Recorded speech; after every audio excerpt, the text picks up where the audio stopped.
Hi అండి, ఎలా ఉన్నారు అందరూ? Welcome to the Mounika Singhal blogs. ఈరోజు నేను పెప్పర్ రైస్ ఏ విధంగా రెడీ చేస్తానో చూపిస్తాను. ఈ పెప్పర్ రైస్ వచ్చేసేసి మార్నింగ్ టిఫిన్గా కూడా టేస్ట్ చాలా బాగుంటుందండి. అలాగే లంచ్ బాక్స్లలో బాగుంటుంది.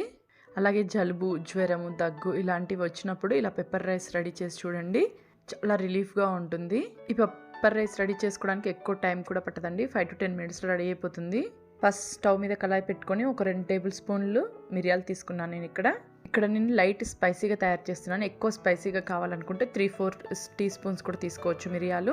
అలాగే 1 tablespoon మినపప్పు, 1 tablespoon పచ్చెనపప్పు, 1 tablespoon జీలకర్ర, అలాగే 1 tablespoon నువ్వులు, కొద్దిగా మెంతులు యాడ్ చేసుకొని లైట్గా ఫ్రై చేసుకోవాలి.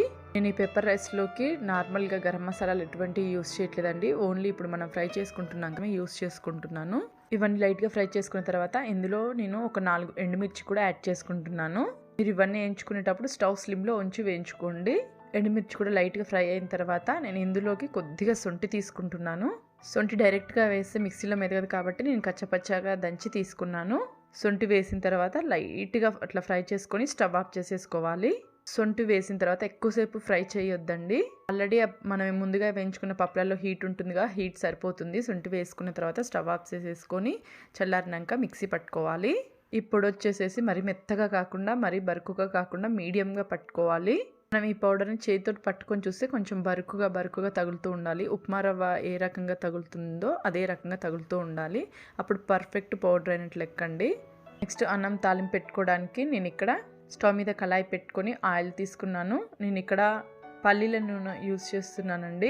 ఆయిల్ హీట్ ఎక్కిన తర్వాత తాలింపు గింజలు వేసుకొని లైట్గా ఫ్రై చేసుకోవాలి. అలాగే కొద్దిగా పసుపు వేసుకొని పచ్చివాసన పోయేదాకా వేయించుకోవాలి. నెక్స్ట్ కొద్దిగా సాల్ట్ యాడ్ చేసుకోవాలి. మనకి రైస్లో అయితే ఎంత సాల్ట్ పడుతుందో అంత సాల్ట్ యాడ్ చేసుకొని నెక్స్ట్ మనం మిక్సీకి పట్టుకున్న పౌడర్ యాడ్ చేసుకొని ఒక 2 minutes అలా కలుపుకొని స్టవ్ ఆఫ్ చేసేసుకొని అన్నం కలుపుకోవాలి.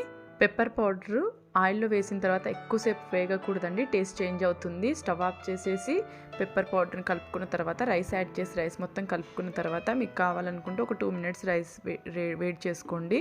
నార్మల్గా పెప్పర్ రైస్ అంటే మిరియాలతో మాత్రమే చేస్తుంటారు. ఈ విధంగా ఒకసారి ట్రై చేసి చూడండి, చాలా టేస్టీగా ఉంటుంది.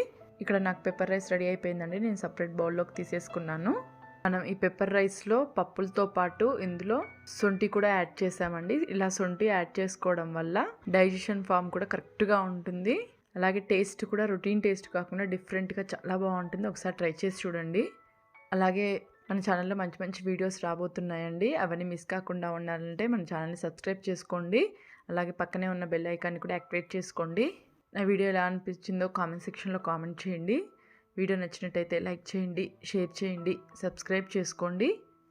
థ్యాంక్ యూ వెరీ మచ్ అండి.